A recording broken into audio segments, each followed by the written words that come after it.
Judges chapter 16. Now Samson went to Gaza and saw a harlot there and went into her. When the Gazites were told, "Samson has come here," they surrounded the place and lay in wait for him all night at the gate of the city. They were quiet all night, saying, "In the morning, when it is daylight, we will kill him." And Samson lay low till midnight.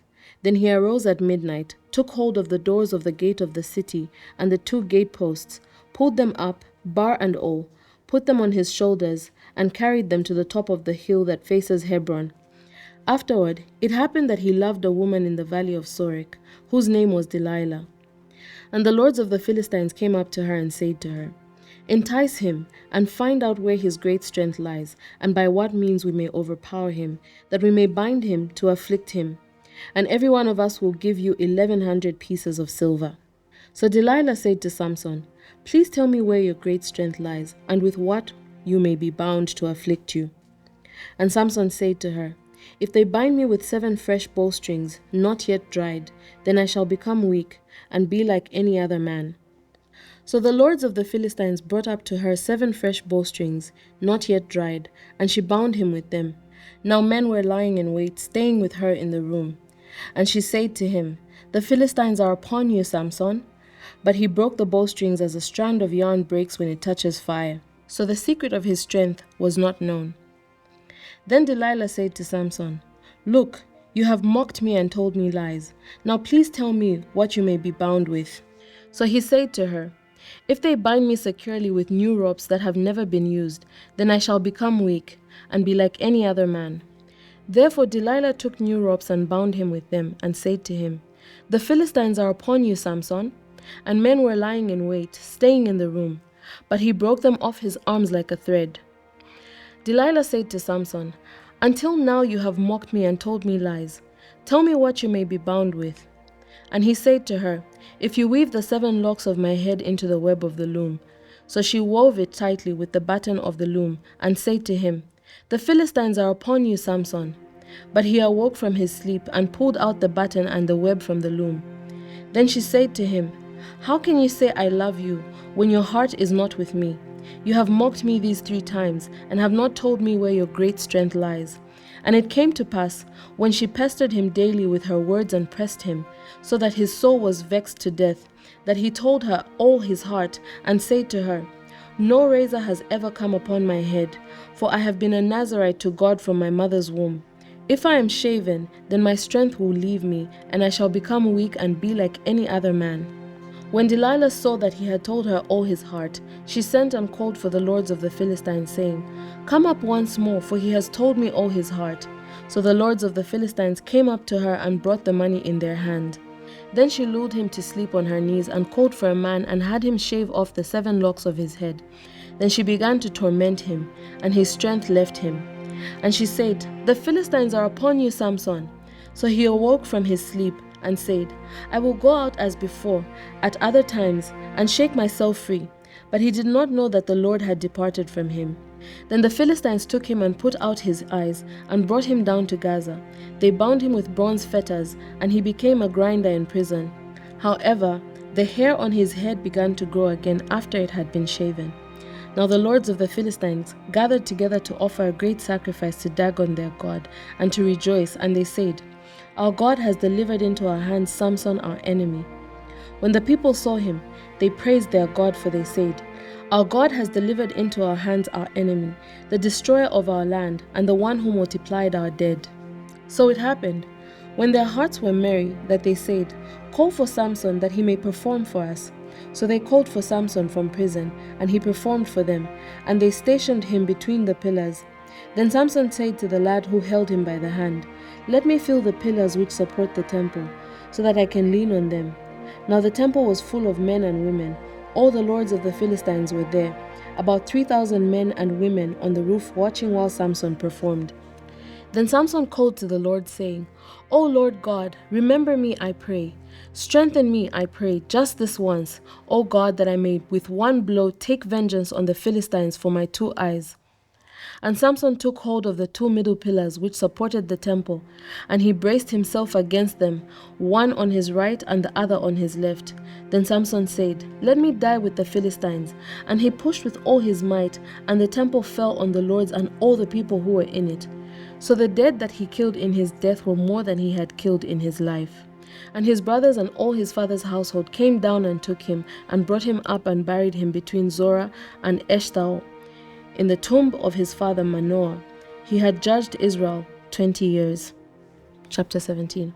Now there was a man from the mountains of Ephraim, whose name was Micah.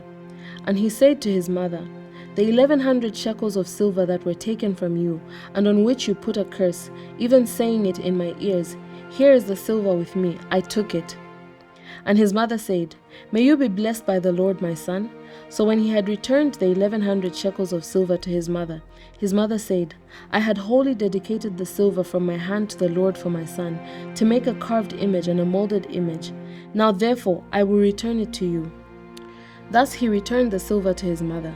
Then his mother took 200 shekels of silver and gave them to the silversmith, and he made it into a carved image and a molded image, and they were in the house of Micah.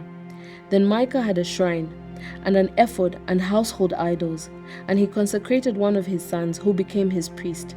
In those days there was no king in Israel. Everyone did what was right in his own eyes. Now there was a young man from Bethlehem in Judah, of the family of Judah. He was a Levite and was staying there. The man departed from the city of Bethlehem in Judah to stay wherever he could find a place. Then he came to the mountains of Ephraim, to the house of Micah, as he journeyed. And Micah said to him, "Where do you come from?" So he said to him, "I am a Levite from Bethlehem in Judah, and I am on the way to find a place to stay." Micah said to him, "Dwell with me and be a father and a priest to me, and I will give you 10 shekels of silver per year, a suit of clothes, and your sustenance." So the Levite went in. Then the Levite was content to dwell with the man, and the young man became like one of his sons to him. So Micah consecrated the Levite, and the young man became his priest, and lived in the house of Micah. Then Micah said, "Now I know that the Lord will be good to me, since I have a Levite as priest." Chapter 18.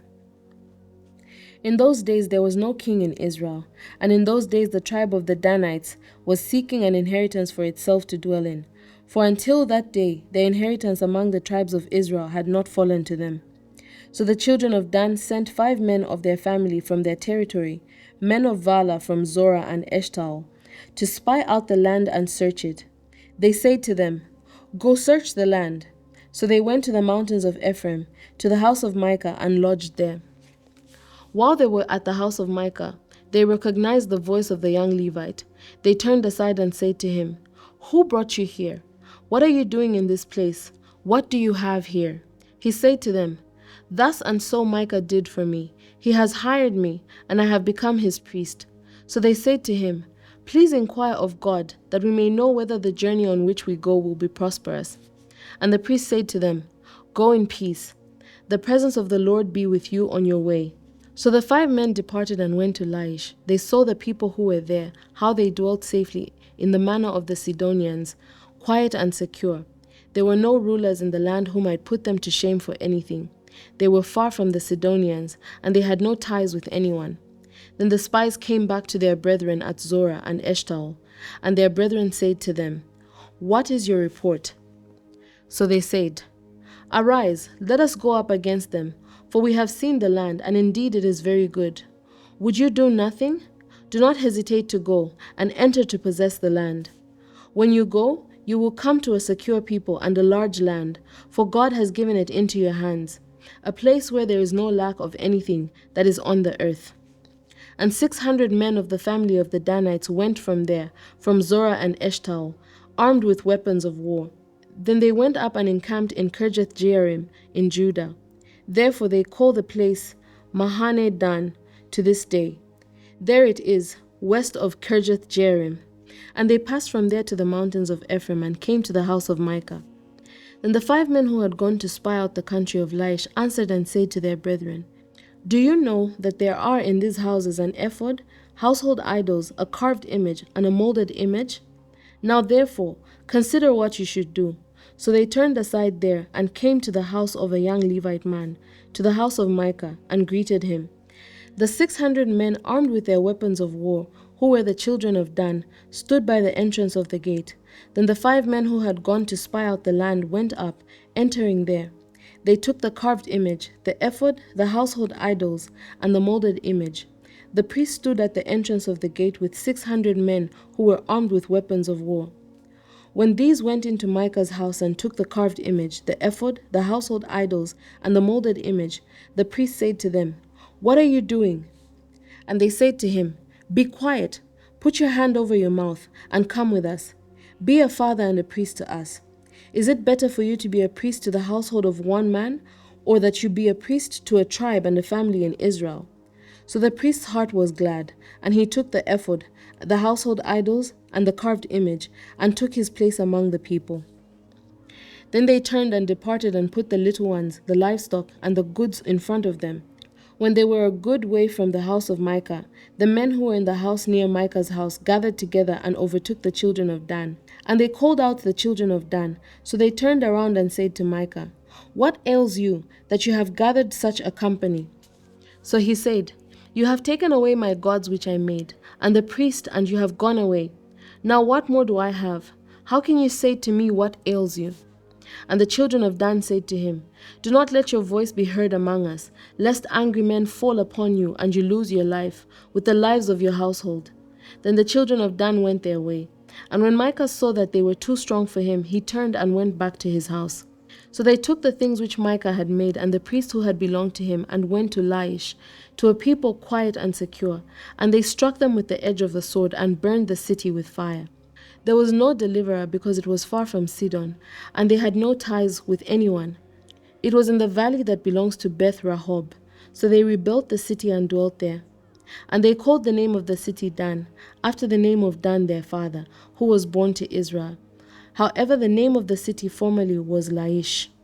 Then the children of Dan set up for themselves the carved image, and Jonathan the son of Gershom, the son of Manasseh, and his sons were priests to the tribe of Dan until the day of the captivity of the land. So they set up for themselves Micah's carved image, which he made, all the time that the house of God was in Shiloh. Thank you so much to everyone who's partnered with Bible 365 with Chileshe Bwalya this far. If you would like to partner with us, please reach out using the contact details on your screen. God bless you. Shalom, shalom.